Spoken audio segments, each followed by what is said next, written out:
Hello everyone! Welcome to my YouTube channel, BOKTV. And please don't forget to subscribe and hit the notification bell. Salamat! Personally, how do you distinguish a historian from a Marites? Let's watch!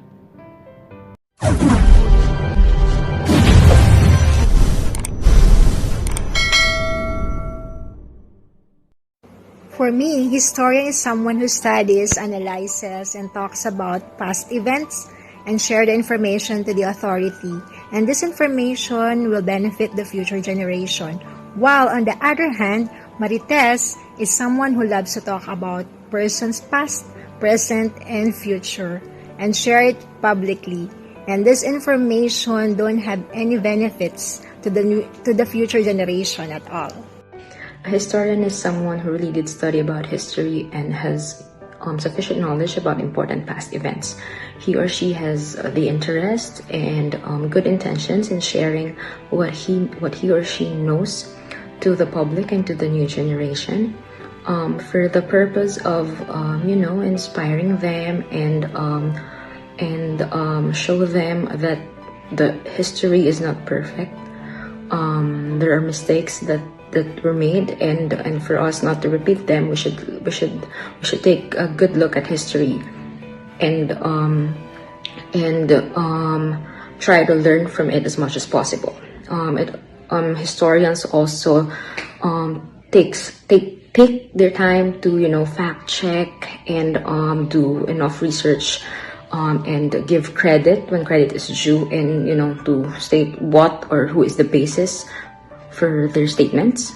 And for a Marites, I think to be a Marites, you just need to have a sharp eyes and ears, and simply stated, being a Marites, it's more talk but less research.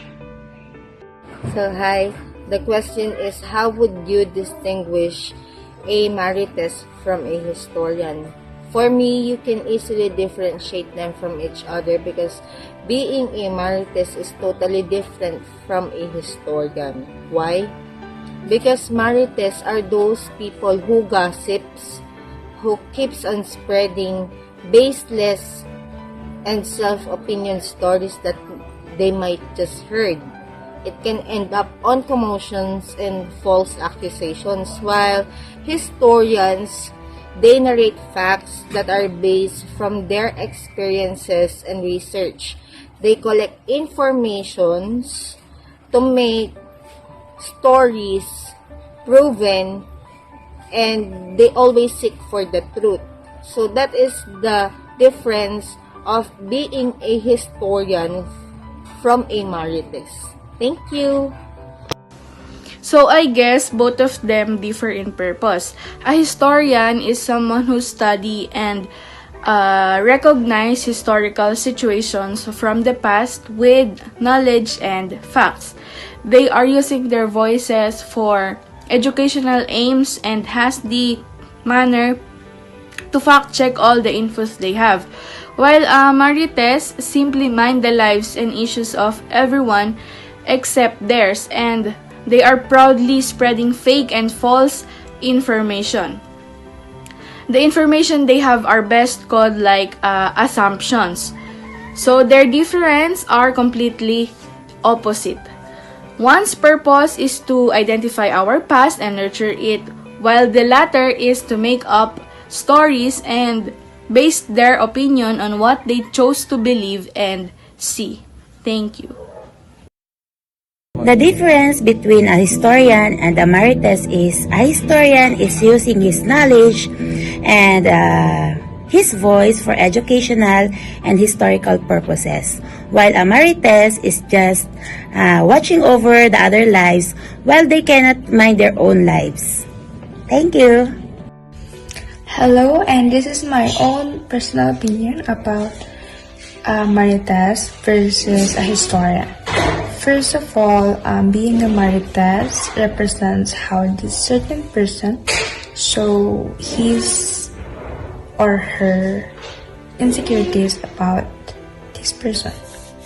Being a Marites also only know how to do chismis and to talk behind other people's lives, while a historian, they speak with knowledge and with truth.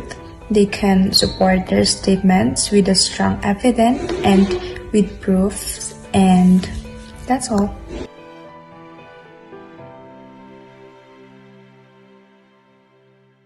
So, para sa akin, ang historian ay sila yung mga tao na still naniniwala sa history ng Pilipinas o sa kwento ng mga sinalumang-lumang tao sa ating Pilipinas. So, doon sila nagbe-base sa history na yan. So, ang Marites naman, so ganun din naman na naniniwala rin sila sa mga kwento-kwento ng tao. Pero kasi ang Marites kasi, sila yung mga tao na hindi pa nila nalalaman at wala silang basehan na pananaw. Tapos, binabalikan nila to sa ibang tao. Tapos, ano nangyayari ngayon? Nalalagdagan yung chika bells, gano'n. Nalalagdagan yung mga chika. So, parang ang Marites, nagalagdag ng mga kwento na hindi nila alam kung totoo ba o hindi. So, yun lang. Bye! Okay. To answer Box question, a historian is a person who studies and writes with the facts, while a Marites is a human CCTV that turns a story into a facts. Thank you. Yes. The historian uses research and analysis to check the facts of the past and make sure that everything he shares with others refers the truth. While Marites doesn't really care about the truth, the main point is to be heard and to create a certain sensation with other people, I think. So that's all for today, mga ka-person. How do I distinguish a historian from a Marites? For me, kasi yung historian, pawang katotohanan lang talaga yung sinasabi niya. Yung parang, yung sinasabi niya yung past. Tapos pag Marites naman, hindi sure or parang kulang yung minamarites niya or sobra, mas dinadagdagan niya yung minamarites niya. So, yun lang naman. And thank you. I will distinguish a historian versus a Marites. Historian is a person who knows the history in which that person has the list of that story, and it's in chronological order and it's factual. He has supports on that. And while the Marites, of course, it is a strict word. It is like another term for chismosa. And Marites is only based on the gossips or the heresies, and mostly it talks about the person's life without, and somehow it is like chismis. Hello. Base doon sa tanong na how can you distinguish a historian and Marites, para sa akin sa panahon ngayon, kung titignan natin ang isang historian ay parang kagaya na rin ni Marites.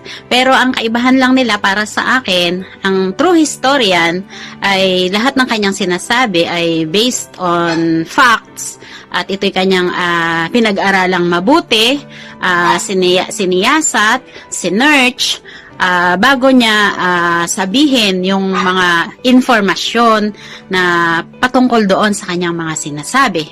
While si Aling Marites, lahat ng kanyang mga sinasabi ay hindi natin pwedeng panghawakan dahil ito ay baseless, factless, and useless.